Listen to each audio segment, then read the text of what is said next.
E a gente vai ter agora o nosso debate, né? O nosso último painel.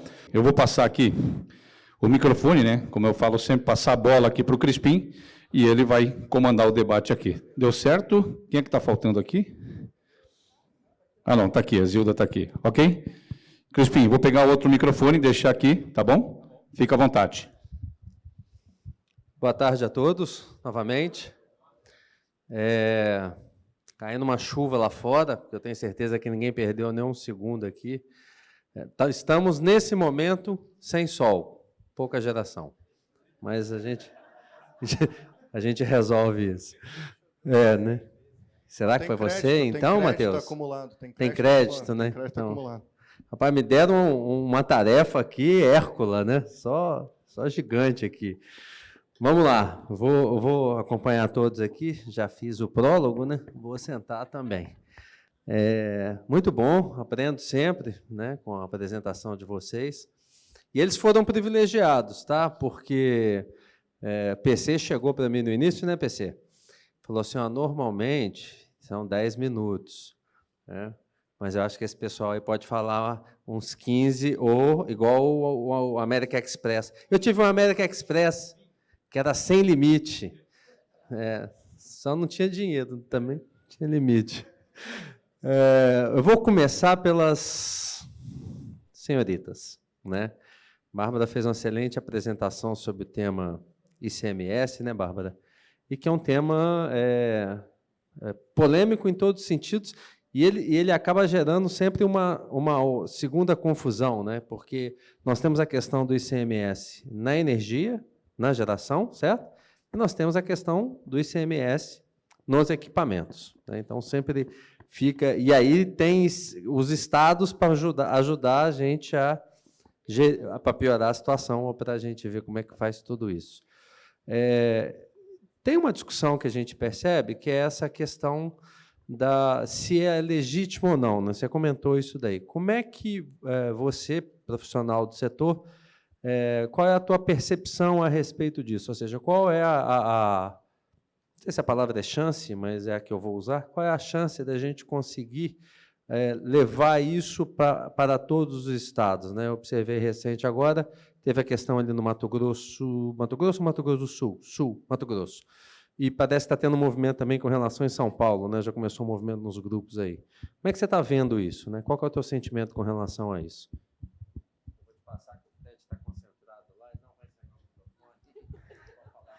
Fred está segurando esse microfone, gente, como se a vida dele dependesse do microfone, assim, ó. É meu. Por um minuto eu achei, Crispim, que você ia perguntar a situação do ICMS, dos NCMs. Eu já ia falar assim, eu tenho um call agora, e eu volto amanhã. Não, mas é que eu tenho 2 perguntas. Ah, perfeito, obrigada. Ótimo. Brincadeira. Bem, essa questão do ICMS e a forma como a gente tem recebido, acho que tem 2 movimentos acontecendo, né? Um dos próprios consumidores que tem procurado o judiciário, e aí é importante entender se o perfil de consumo e se o volume do consumo comporta, né? Assim, a busca ao judiciário, óbvio que ela sempre comporta, mas a gente precisa entender que o acesso ao judiciário é livre, mas ele tem custas, né? Então, acho que esse é um movimento. A gente, lá no escritório, a gente já tem hoje mais de 90 ações ajuizadas questionando o ICMS na geração distribuída. Em regra, o judiciário acolhe bem, liminarmente, né? Então, é uma tese que está crescendo. O que a gente percebe, bem ou mal, é que o próprio magistrado ele não percebe, ele não entende a diferença entre a tese do ICMS na GD e o ICMS na TUSD. Então, independente do que a análise é uma só, mas é uma tese que está sendo bastante acolhida. O segundo movimento é esse movimento que começou mais recentemente de fato, buscar atores que tenham legitimidade para apresentar essas ações, e aí sejam mandados de segurança ou não, mas representando, de fato, a coletividade, não só um consumidor ou um grupo de consumidores, que começou no Mato Grosso, também é uma liminar. Eu vejo, Crispim, assim, o judiciário está aberto à tese, né? Em geral, as ações que a gente tem, como eu comentei, da nossa experiência de geração distribuída estão sendo bem recebidas, estão sendo acolhidas. O único ponto que eu acho que precisa ficar muito claro é que todas essas decisões, mesmo a do Mato Grosso, são liminares. Né? O que isso significa? Que o consumidor que está na ponta, que eventualmente vai ser beneficiado com essa liminar, ele precisa ficar ciente de que não é uma decisão definitiva. E de que lá na frente, se essa decisão for revertida, ele vai ter que recolher o ICMS. Mesmo o retroativo, né? Que ficou suspenso durante essa liminar. Então, é importante, a gente sempre fala que é importante que o consumidor ou o investidor ele considere isso não como uma condicionante para o projeto, mas como um upside, e que esse valor seja contingenciado dentro da ação, né, dentro do seu projeto, para que você entenda de fato que se você tiver um revés, eventualmente você tem aí de onde fazer a retirada desse recurso. Outro ponto importante, que eu até brinco com os meus alunos, é que ações tributárias costumam ser ações que a gente ajuiza para os nossos netos. Né? São ações que demoram para tramitar. O ICMS é um tributo essencial para a constituição do orçamento dos estados. Então, sempre são ações que recebem muitos recursos, que sobem para as instâncias superiores, e isso demanda tempo. Então, acho que esse é um outro ponto importante. Mas acho que o prognóstico é positivo, e ainda mais nesse ano. Né? Porque, como, em geral, essas ações que buscam uma coletividade maior têm sido encabeçadas por partidos políticos, não deixa de ser uma excelente bandeira eleitoral para esses partidos. Então, acho que ainda mais nesse ano existe uma vontade maior para fazer isso acontecer. Perfeito, muito bem. Então, oremos. Bom, eu vou agora com a minha amiga Zilda Costa. Zilda, eu vou agora aproveitar, então, a sua experiência de empreendedora, conhecedora do mercado de geração distribuída. A Zilda, gente, fofoca para vocês. Não, é verdade, vou contar. A Zilda, ela fez um dos primeiros projetos de GD no Brasil, verdade, Zilda? Tá? Com 12 anos de idade à época, uns 10 anos atrás. Conhece muito desse tema.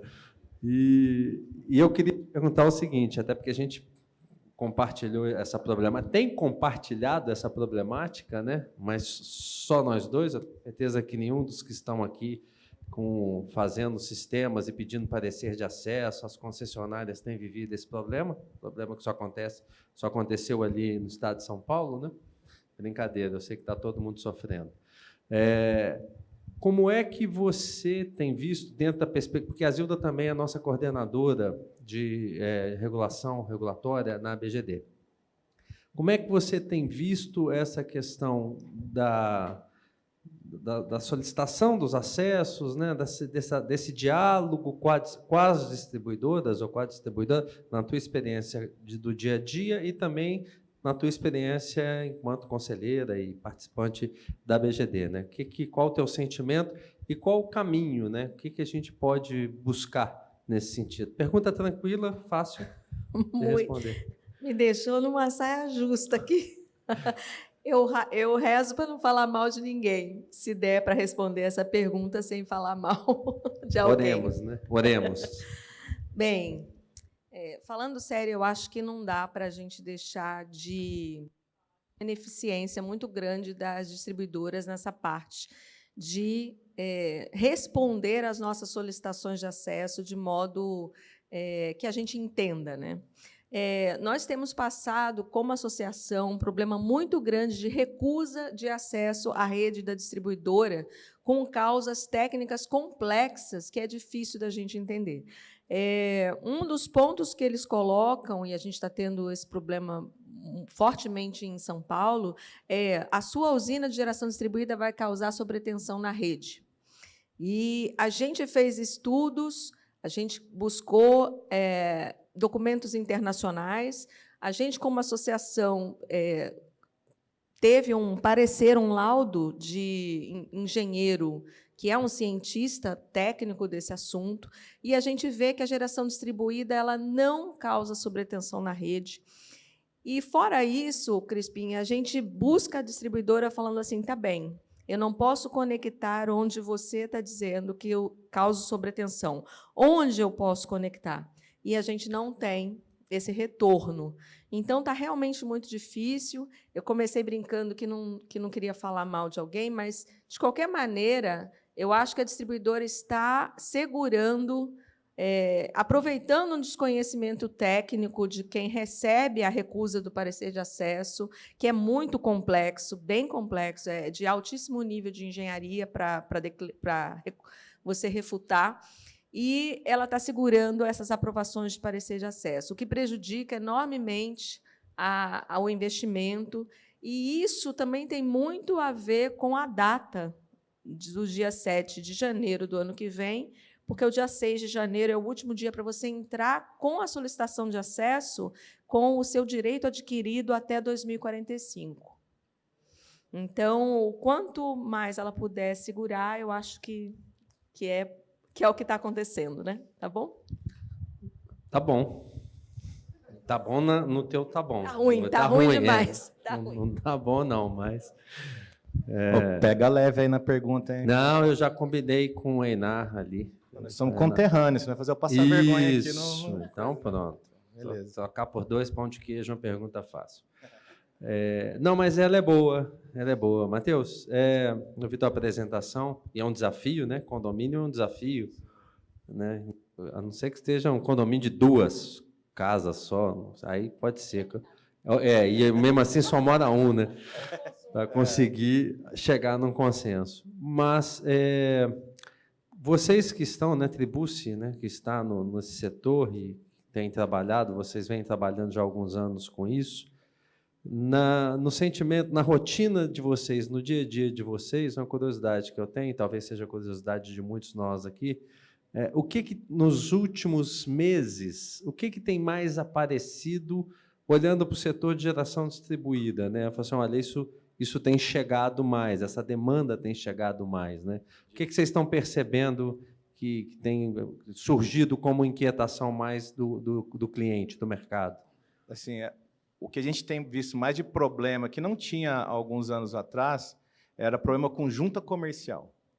Entendeu? Que você constituir uma cooperativa de GD ou um consórcio de GD, às vezes é uma coisa muito nova para a junta comercial. Então, principalmente cooperativa, está dando muita exigência, porque cooperativa, ela tem... a lei de cooperativas, ela diz que todos os cooperados têm que ter a mesma atividade econômica. Né? Então, e a cooperativa de GD, ela não tem atividade econômica. As pessoas têm uma finalidade em comum, que é gerar energia para compensação. Então, às vezes, você coloca o objeto da cooperativa como geração de energia para compensação de créditos, a junta diz, mas os cooperados exercem essa atividade, mas não é uma atividade, né? Então, a gente tem que questionar a junta comercial, ligar, a gente peticiona, conversa lá, e, às vezes, acaba saindo o registro, mas demora. E assim, o problema é que cada estado do Brasil é uma junta comercial diferente, então o entendimento é diferente. Então, na minha área específica, que é a área de direito societário e da parte de elaboração dos contratos de GD, o que tem chegado de mais, o maior problema que a gente está tendo hoje é a questão de junta comercial, que é o principal gargalo que o cliente tem, porque ele vai, faz tudo direitinho, chega na hora da junta comercial, pode demorar 5 dias, pode demorar 1 mês para sair o registro do ato dele. Então, atualmente, esse é a principal preocupação dos clientes do escritório. Muito bem, muito obrigado. Senhor Frederico? Fred. Oi? Não, pois é, por isso que você viu que eu fui na sequência, né? Doutor Matheus, e agora então é o doutor Fred, né? Que o Fred é também doutor, né, Fred? Não, ainda não. Ainda não? Então fica no senhor mesmo. Fica no Fred mesmo. Senhor Fred, eu gosto muito, né, dessa tua apresentação, já tive a oportunidade de vê-la outra vez, porque ela desmistifica, e, na verdade, ela mais do que desmistifica, ela começa a apontar caminhos e oportunidades com relação a esse mercado que vai mudar e que vai mudar de novo em algum outro momento, né? A mudança é inerente, né? Então, a gente tem sempre que estar preparado para ela, e por isso que é muito bom estarmos todos aqui, porque a gente está ouvindo o que provavelmente vai vir a ser. E aí, nesse contexto, eu te confesso que dos muitos webinars que assisto e pessoas que eu escuto, né, nas suas apresentações, nos seus aulões e tudo, eu ouvi uma coisa interessante a respeito do Mercado Livre, e aí só colocando um tempero para a gente conversar, que é o seguinte, né? E se a gente fizer, inclusive, um paralelo com a própria GD, né? Porque a GD, a curva começa a ficar exponencial, igual mostraram aqui, num determinado momento, né? Você vai ver que em 2012 vem a resolução e a gente não tinha nada. Já em 2013, a gente já tinha quase nada, né? Já teve o quase aí. E a gente foi de quase nada até 2000 e talvez 18, 17, 18, que rampou e que a gente percebeu um crescimento do setor. Na minha concepção, isso aconteceu porque é natural do ser humano que a gente espere que alguém faça, né? Aquela coisa, esse negócio parece muito bom, mas deixa meu vizinho fazer, porque se não der certo, eu vou falar com ele. Eu te avisei, né, que se não era bom, falei com você. E se der certo, amanhã eu faço, né? Então, é natural que a gente vá aprendendo com o outro e vá fazendo.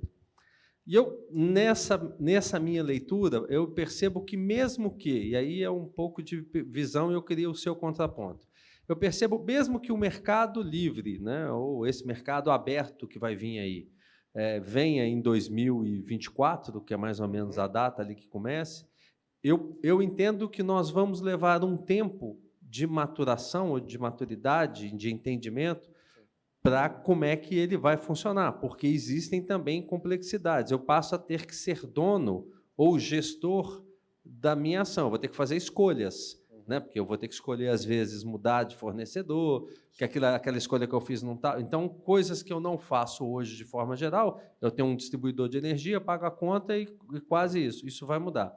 Como é que você percebe isso? Ou seja, você acha que vai ser de imediato, 24, 25, o mercado está ali, vai haver uma migração muito rápida? Ou não? Ou pessoas ainda vão optar por ficar no mercado cativo porque ele é mais confortável? É mais ou menos fazendo um paralelo com o setor de investimentos, né? A gente, antes de investimento, a gente tinha um negócio que era difícil a gente entender como é que eu participava, a pessoa física. Hoje está... E nem todo mundo participa, mesmo estando aí, porque eu preciso entender disso. Qual que é a tua visão a respeito desse ponto? A resposta é chata, tá, cara? Eu vou adiantar. Primeiro que tu tem uma barreira de entrada no Mercado Livre. Então, obviamente, aqui tu tem um acesso restrito ao Mercado Livre a consumidores de mais grande porte. Tá? Por que o Mercado Livre não é essencialmente exponencial da forma como se imagina, da forma como se espera? Porque a expansão da oferta de energia no Brasil ela é dada lastreada no mercado regulado. Então, o que acontece? Toda a parte estruturante do fornecimento de energia no Brasil ela é dada através de leilões. Então, eu preciso criar um leilão para um mercado regulado que vai lastrear uma estrutura econômico-financeira que possa garantir contratos de longo prazo que sejam aí aqui um financiamento estruturado do projeto e que garanta a construção de uma grande geração. Belo Monte, Santo Antônio, Jirau, Angra, Itaipu, todo mundo aí. Tecnicamente, o Mercado Livre ele é baseado na geração de energia essencialmente renovável, solar e eólica, porque é a onda do momento. Ninguém faz uma geração de Mercado Livre de uma hidrelétrica de grande porte. Então, a segurança do suprimento do sistema ele é dada através da expansão do mercado regulado. Isso é uma grande discussão a respeito da segurança do fornecimento pela abertura do Mercado Livre, que é os chamados contratos legados. Até que ponto eu tenho a abertura do Mercado Livre, daí vira uma festa, todo mundo gera sua energia no Mercado Livre, e quem é que garante que vai ter energia à noite, por exemplo? Desculpa dizer aqui, gente, mas energia solar não é a salvação. Eu vou ter que ter um cara que gera energia para mim à noite. Então, mesmo que eu esteja no Mercado Livre gerando a minha própria energia, alguém vai ter que me fornecer energia à noite. Isso vai acontecer através de uma acumulação de água, e daí eu tenho que ter uma hidrelétrica, a gente viu lá naquele númerozinho que não tem mais onde colocar. eu vou ter que fazer isso com gás natural agora, porque ou eu ligo uma térmica ou eu tenho água. Então, teoricamente, o governo hoje prepara, daí tem a tal da tão falada privatização da Eletrobras com a construção aí dos jabuti das termoelétricas a gás. Então, assim, a abertura do Mercado Livre ela enfrenta talvez esse primeiro viés, a barreira de entrada, 2, a segurança do suprimento, que é dado pela expansão no regulado. Então, veja, mesmo que a gente instale energia solar a roda, a gente não vai resolver o problema elétrico brasileiro. 3, a gente tem uma atividade industrial no Brasil que cai a cada ano por uma própria dinâmica do Brasil. E aqui, retração de economia também faz com que tu tenha uma diminuição dos grandes consumos, dos grandes consumidores. O ano passado, a pandemia teve uma retração muito grande no consumo de energia, a gente já recompôs isso. Mas, em tese, não faltou energia no Brasil no ano passado porque a gente teve uma pandemia. Porque, se não tivesse tido pandemia, não tinha energia para nós no ano passado. Aí a pergunta é, se eu tivesse uma expansão tão exponencial assim de clientes no Mercado Livre, quem é que faria a construção de grandes empreendimentos que dariam a sustentação do setor? A resposta é chata, tá? Não sei. Mas, basicamente, eu vejo isso. Mas, enfim, do ponto de vista da energia solar, a tendência maior hoje do mercado é consumidores de Mercado Livre que enfrentam exatamente o mesmo problema do cliente que liga lá dizendo que a conta residencial dele aumentou. Porque se aumenta no livre, no cativo, aumenta no livre também. Então, hoje, o grande movimento do mercado são clientes de mercado, clientes consumidores de energia que precisam fazer a comparação de basicamente 4 coisas. Eu estou no cativo e compro, estou no cativo, faço GD, migro livre, compro energia, migro livre e gero a minha própria energia. Tu tem que entender esses 4 cenários econômicos para tu poder fazer uma viabilidade. E, assim, o cliente industrial e comercial de Mercado Livre ele já é um cara preparado, porque energia para ele é um insumo estratégico. Então, ele já está preparado para fazer uma análise econômico-financeira mais complexa. Então, a grande tendência hoje é, de fato, cada vez mais clientes que saem do cativo, no grupo A, e vão para o Mercado Livre. Mas essa tendência, obviamente, ela ainda vai ter um crescimento orgânico aqui. Tá? Não vai ser do dia para a noite. Tá? Tá bom. Então tá. Foi? Foi, claro que foi. E aí eu me lembrei de um tema, só para avisar a todos aqui, né? Disso que você está falando, e correu nos grupos de WhatsApp há um tempo atrás, eu achei incrível, e o que eu achei mais incrível foi a coragem. Porque eu não teria essa coragem, então eu acho isso louvável, que era, o anúncio dizia o seguinte, gere sua energia solar mesmo à noite. Mas daí não é o cara o movimento eu falei, eterno Moisés, daquele. né? Eu falei, o cara A abriu máquina o eterna mar daquela. vermelho, vai gerar energia solar à noite. Eu não tive coragem de ler, que eu falei, eu podia entrar naquilo ali, vai que é uma seita. Eu falei, não fui, mas não acreditem, não tem jeito. Bom, acho que, Zilda, você queria fazer uma consideração nessa fala do... então tá bom. Quer ir agora? Mulher, fala. Vai, aproveita que está quente. Não sei se você vai dar a palavra para cada um finalizar. Vou sim. Tem mais uma pergunta para cada um. Preparemos para o Matheus ali, que é uma coisa de doido. Quando você for finalizar, eu falo. Então, tá bom. A Zilda trabalhou com o Silvio Santos muito tempo também. Você vê que ela gerou uma curiosidade em todo mundo, né? A gente já está quase querendo que ela fale de uma vez. A gente vai voltar aí. Bárbara, voltando então, né? Fazendo um ciclo. A gente viu o crescimento da GD no Brasil no nosso estado, né? Te inseri em Minas Gerais. Veja, Bárbara Você é maravilhoso. Bárbara é cidadã, não é? Cidadã honorária, correto? Cidadã honorária de Minas Gerais. Eu ainda não sou, mas chego lá. Mineiro também. E a gente viu esse desenvolvimento muito forte em Minas, né? E aí alguns outros estados também.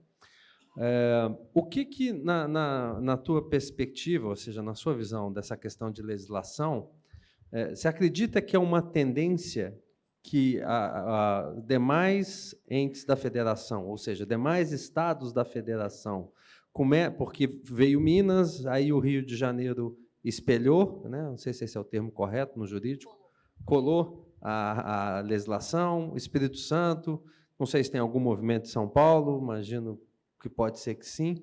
Quer dizer, esse é um caminho, e essa é uma primeira pergunta, e na sequência dessa pergunta, porque isso tem prazo, certo?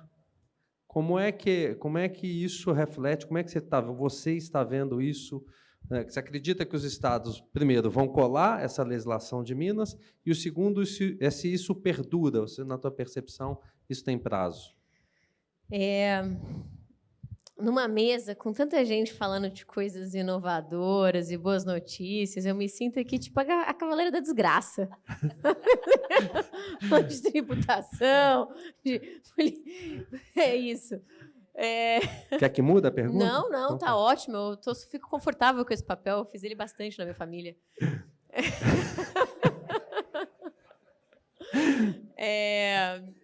Crispim, eu não vejo essa tendência sendo seguida. Primeiro, 2 motivos, assim. Primeiro, porque não pode. Então, o caso do Rio de Janeiro, do Espírito Santo e talvez de São Paulo é muito específico, porque houve uma lei complementar em 2017 que permitiu que, como uma forma de passar um pano na guerra fiscal, que os estados que fizessem parte da mesma região geográfica de algum estado que teve um benefício irregular convalidado pudessem colar esse benefício. Então, Rio de Janeiro e Espírito Santo estão no Sudeste, por isso eles puderam colar o benefício de Minas. Outros estados de outras regiões não podem, e a gente tentou, tá? Porque vocês são sapecas, eu tenho uma proximidade com a sapequice também, então a gente até tentou argumentar que, sei lá, Goiás é uma região cultural, né? Não é uma região geográfica, mas é uma região cultural com Minas Gerais. Mas não colou. Então, entendeu-se de fato que é uma região geográfica. Então, essa possibilidade não existe, né? Infelizmente, hoje. Para além disso, o benefício de Minas Gerais termina em 31 de dezembro de 22. Esse é um ponto, sim. Existe uma perspectiva forte de que ele vai ser prorrogado.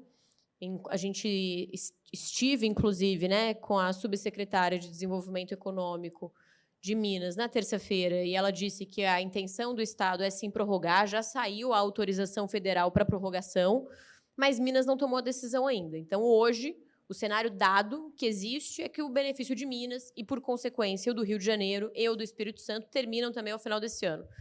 Para além desse cenário complexo, as interações que a gente tem com o CONFAS mostram que, hoje, a vontade dos estados é muito mais a de dar isenções que sejam no CAPEX do que isenções que tenham uma característica de OPEX.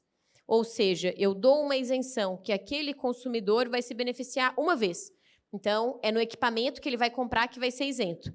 E não uma isenção que vai perdurar por 25 anos ou por 4 anos, por exemplo, como é o caso do Paraná e de Santa Catarina. Porque os estados entendem que, ao fazer isso, eles incentivam o crescimento do setor, mas eles continuam se beneficiando do ICMS no outro lado. Então, faz sentido. E até um ponto que é muito difícil para a gente argumentar com o CONFAS é que a gente gosta muito de dizer, enquanto setor, que a gente traz mais benefícios tributários para a cadeia que compensem essa política. Só que, quando a gente fala isso para o Estado, e aí o Estado olha, poxa, mas o equipamento é isento. Se eu estou isentando energia, você está me compensando onde exatamente? Né? Assim, onde é que você está me pagando tributo para valer? Não, mas o serviço é ISS, eu não tenho nada a ver com isso, é município. Não, mas é a movimentação da economia. Então, a relação começa a ficar difícil da gente demonstrar para o Estado que a conta fecha.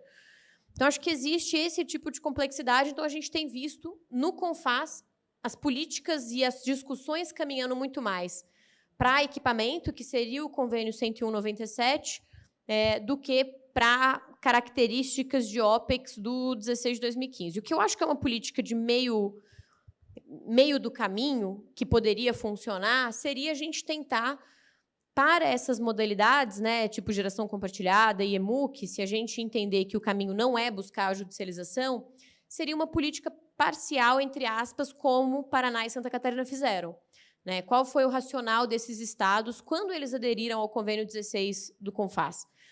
A gente vai dar isenção na energia elétrica por 4 anos, porque eu vou estimular o Crispim vai instalar, né, lá na casa que ele tem lá no interior do Paraná, né, vai ter o payback dele, então vai ser um bom payback porque ele está isento. Ele teve payback, ele volta a me pagar ICMS. Então, é um pouco esse é o racional desses dois estados ao firmarem essa política de 4 anos só de isenção. Então, acho que talvez caminhar por aí seja mais fácil do que buscar uma isenção plena. E aí, uma coisa que a gente tem buscado fazer é construir um novo convênio, né? Porque alterar o 16 é difícil, porque, como todos os estados já aderiram, né, todos vão ter que, de fato, todos já têm que concordar hoje para a gente ter um convênio novo, né? Esse é um ponto importante, é unânime. Mas é um convênio que já existe, que todo mundo já faz parte dele. Então, a gente acha que o caminho mais fácil pode ser criar um novo convênio para tratar deste tipo de isenção e quem quiser faz a adesão e dá a isenção para os seus contribuintes efetivamente. Muito bem. Por isso que eu perguntei para você, tá vendo? Foi exatamente por isso. Bom, eu agora vou... Eu tenho cara de quem compartilha desgraça, né, Crispim? Obrigada. Foi boa, menina. Excelente. Gostei demais da resposta. Eu ia para a Zilda, mas eu quero deixar todo mundo curioso ainda. Não, Zilda, é verdade. Pode ir, pode ir. Você vai... Estou falando? Ela faz mesmo. Eu não vi o filme, mas a minha filha viu. A mocinha morre no final, lembra disso? Vamos lá, Matheus. Então, já que Zilda nos deixa ainda curioso, com relação a essa questão da jurídica, né, que a gente tem percebido, vivido, como é que vocês, lá no Tribúcio, né, estão percebendo, assim, eu te perguntei naquele momento ali do que mais chega. Agora, e o perfil? Né? É mais um perfil de empresas de mini geração, micro geração, e se ela é mais setorizada, digo assim, mais da tua região, vocês têm demandas do Brasil inteiro, qual é o perfil desse teu cliente que tem chegado mais para vocês? A gente está sediado em São Paulo, mas a gente não tem nenhum cliente de São Paulo. É mesmo? Todos os clientes nossos... Isso quer dizer que São Paulo funciona, né? Setor jurídico. Nenhum. Então, os nossos clientes estão todos no interior do Brasil, espalhados pelo interior do Brasil, que é onde estão as usinas, né? A gente atende muito gerador e integrador no setor de GD. E uma outra coisa que, lembrando da primeira pergunta que você fez, que eu acho que é o que o advogado pode mais ajudar o empreendedor na questão de redação dos contratos, assim, porque na hora que você vai vender para o seu cliente, você sabe a parte comercial, você sabe todos os benefícios que a geração distribuída pode trazer para o cliente, só que a hora que você vai fechar, você tem que assinar agora aqui um contrato de 30 páginas. O cara fala assim, opa, cadê a pegadinha? Onde está a pegadinha? E não tem pegadinha, né? O negócio realmente é bom, principalmente quando a pessoa vai aderir a um consórcio, uma cooperativa, você fala para ele, você não vai gastar nada, você vai ter um desconto da tua conta de energia. Eu falo, não, mas não é possível, não é isso, né? Eu tenho que pagar alguma coisa. Não, você vai pagar só a energia com desconto. Então, eu acho que essa é uma dica para qualquer setor, tanto integrador, gerador, até o cliente mesmo, é você ter um contrato bem feito, bem escrito, que protege você e dá segurança para o seu cliente, que tipo, não tem nenhuma pegadinha aqui, não tem nada que vá me prejudicar, um contrato que seja bem claro e preciso e defina bem o que o cliente precisa. Então, e isso vale em qualquer setor, em qualquer lugar do Brasil. Assim, sempre que você faz uma venda boa, mas você tem um contrato ruim, você corre o risco, às vezes, de perder uma venda, porque o contrato seu está tá mal escrito, ou está muito extenso, ou está confuso.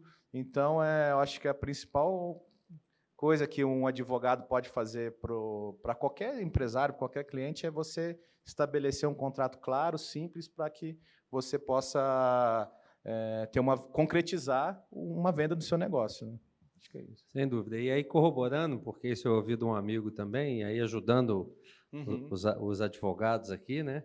E é fato, né? A gente às vezes se preocupa muito, né, com a parte comercial e tudo, e a compra de equipamento, a qualidade de equipamento, busca e não toma esse devido cuidado num bom contrato, né? Então você coloca tudo em risco muitas vezes em função disso. Porque às vezes você está preocupado com o setor, muita coisa assim, mas você é hora do finalzinho ali. E aí você pede para aquele amigo teu advogado, dá uma olhadinha, né? O cara não sabe. Rapidinho aqui, tá certo. Não funciona, né? Eu tenho um amigo que fala que ele não dá uma olhadinha. Não, eu não advogo para parente, por exemplo. Não tem nem de jeito nenhum. Aliás, outro dia eu ouvi um tema forte sobre essa questão, né? Você falou de parente, eu lembrei que para o Código Civil brasileiro, você tem ex-mulher, mas você não tem ex-sogra. Foi você? Aquilo me chocou. Você tem ex-mulher, mas você não tem ex-sogra. Olha que negócio. Você carrega a sogra, né? Então, você casar 3 vezes, você tem 3 sogras. Não é? Você é passagem para o céu. Ué. Não é? 3 sogras? Já pensou? Que loucura. Depois que você divorcia, você não fica solteiro também, você fica divorciado. Né? Ou seja, solteiro nunca mais, né? Casou, nunca mais. Não, gente, vamos falar de coisa boa. Volta. Bosquim, Fala vamos mesmo. lá. Você que tem aí... não vou entrar nesse mérito, não, Bosquim. Vou te poupar disso. Você que tem, pelo menos, o que eu sei, uns 15, 20 anos de mercado elétrico, de experiência. Quase 20. Quase 20. Então, a pergunta dá para fazer. Não, da sogra, não. Não. Do que você já viveu, das fontes que você já viveu, você que viveu e vive, né? Uhum. A eólica, os projetos... Muitas, né? PCH, CGHs, e agora chegando, vamos dizer, essa onda nova de fotovoltaica, né? Ou a fonte fotovoltaica com essa característica toda democrática que vem chegando aí. Qual é a análise que você faz, né? Pegando a tua experiência, olhando para esses momentos, que eu acho que cada fonte teve um pouco o seu momento de protagonismo, né? O que você vê, né? Fazendo uma análise comparativa objetiva, de certa forma, rápida, se é que dá para ser, qual a análise que você faz deste momento da GD, da solar e tudo? Você acha que isso, em algum momento, essa curva vai dar um flat, vai dar uma estabilizada? Como é que você está vendo isso? Eu trouxe um gráfico aqui, ele falava muito das fontes. Assim, fonte solar ela é complementar, e aqui, acho que coincidentemente amanhã tem uma banca de avaliação de um TCC sobre usinas híbridas, então me pediram para avaliar a RN 954, então eu estou por dentro desse tema aí agora. Então, assim, a energia solar ela é complementar a quase todas, porque ela entra em praticamente qualquer lugar, tu consegue fazer modular, ela é fácil de instalar, não vou menosprezar o trabalho de vocês aqui, mas é relativamente fácil de instalar, se comparada, por exemplo, à complexidade de um projeto eólico que envolve um nível de engenharia muito maior, tecnicidade de turbina eólica é muito maior e a obra em si é muito maior. Mas complementa muito bem com a energia solar, porque no Nordeste o regime de geração eólico, na grande maioria, é noturno. Então, eu faço um melhor aproveitamento da rede de transmissão acoplando a energia solar. Então, aqui a gente já tem uma complementaridade natural para o Nordeste, que seria a otimização de linhas de transmissão com uso de solar e eólica. CGHs e PCHs, elas, por uma lógica, tu tem um grande entrave ambiental para se construir obras de acumulação de água no Brasil. Então, o Brasil reclama que chove, mas eu acho que o problema não é chover no Brasil, até porque está chovendo agora. O problema é que a gente acumula mal a água no Brasil e a gente distribui isso de uma forma um pouco desorganizada. Então, em tese, energia hidráulica é muito bom de fazer, porque dá muito dinheiro, porque a usina dura 90 anos, 100 anos. Então, eu vou passar 100 anos e o meu neto vai estar ganhando dinheiro ainda com aquela cachoeirinha. Mas agora, colocando energia solar dentro lá do meu reservatório, ou aproveitando o barramento, eu consigo fazer uma complementaridade e tentar dar um bypass aqui, ou um contorno na crise hídrica. Então, se não chove, obviamente tem sol. Então, eu aproveito a infraestrutura elétrica e lá eu coloco uma usina solar. Então, de novo, aqui eu não sei se tem tanta hidráulica, porque pela questão de topografia do relevo, eu preciso ter vazão e queda para gerar energia hidráulica. Então, isso acontece mais, eu acho que do sudeste para o sul.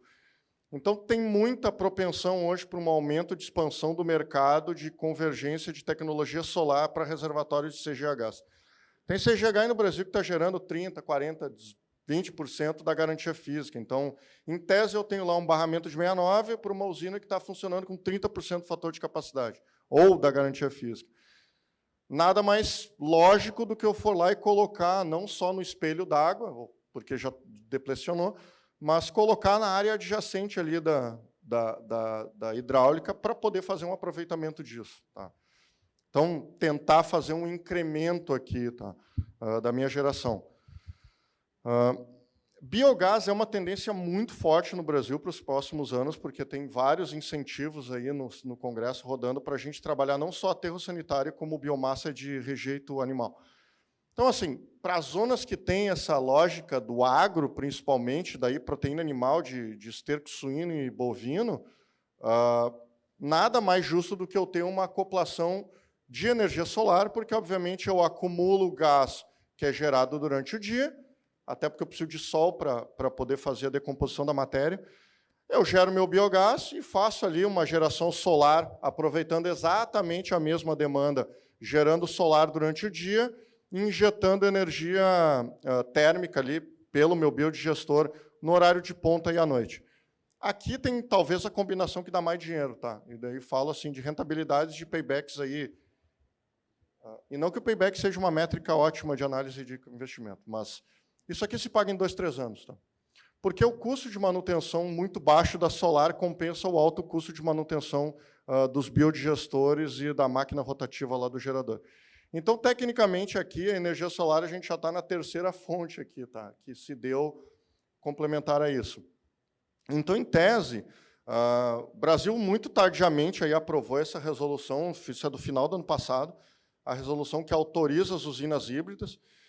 Mas, de novo, olhando para a energia solar e para uma perspectiva dos próximos anos, os gráficos estão dados aqui. Eu acho que todas as curvas mostram exponencialidade no crescimento. Os números indicam que a gente não tem mais muita coisa para fazer para gerar energia no Brasil, apesar de ter uma grande oferta de recursos naturais para gerar energia. O Brasil vai caminhar muito fortemente, a energia solar vai dominar a expansão de energia no Brasil durante, provavelmente, aí, toda a próxima década. Isso não é uma novidade, porque isso acontece no mundo, tá entendendo?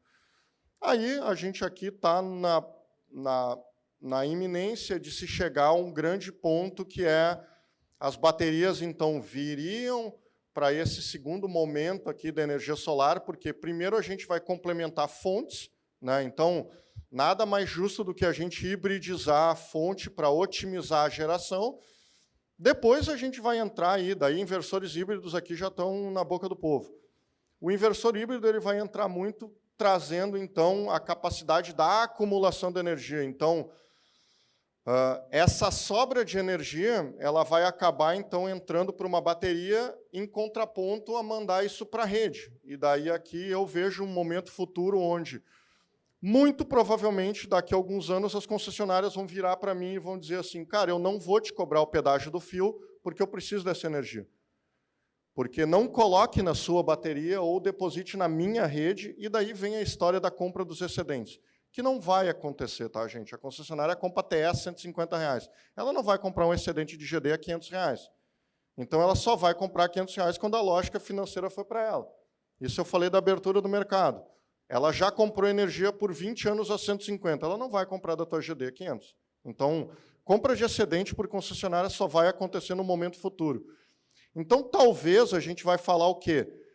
A rede talvez seja o backup e a bateria e o meu sistema seja o suprimento principal da minha casa ou do meu comércio. Isso vai depender de taxa de câmbio, tecnologia e, obviamente, aqui, adequação das baterias do sistema das casas ou dos comércios. Então, assim, o que eu vejo no futuro? Muita tecnologia chegando com inversores híbridos, baterias, veículos elétricos, sistemas híbridos, inversores híbridos, abertura de mercado livre, lógica de troca de energia mais ampla com a rede, e daí vai ser uma jogada que vai ser feita por uma plataforma e um algoritmo que me diz o que é mais barato? Mandar para a bateria, mandar para a rede, mandar para o carro, consumir.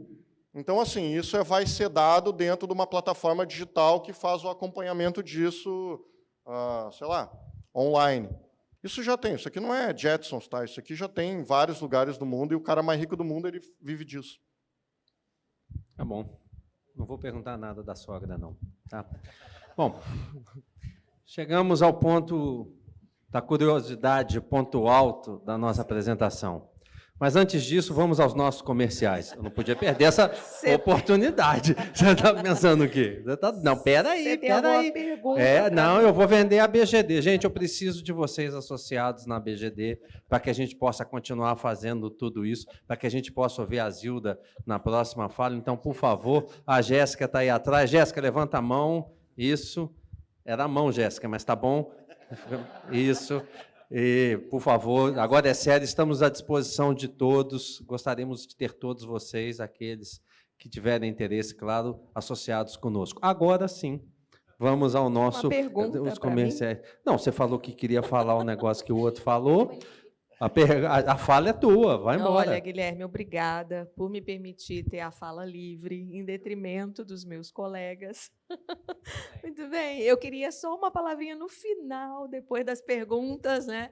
Porque eu queria deixar com vocês uma coisa, eu estava esperando o momento certo para falar em todos os nossos painéis aí, e aí não podia deixar de falar. Nós tivemos nesse congresso secretarias de desenvolvimento econômico, várias, da Bahia, do Maranhão, do Rio Grande do Norte.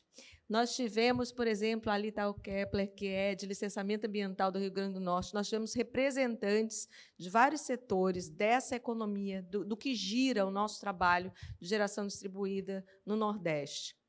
É um fórum que trouxe para cá representantes do governador, vários vereadores estiveram conosco, e não tem mais o que a gente esperar de todo esse poder público, dessa secretaria, se a gente não agir, né? Às vezes através da associação, muitas vezes através da associação, através das cooperativas, através do nosso próprio empresa, sendo presente junto a esse poder público.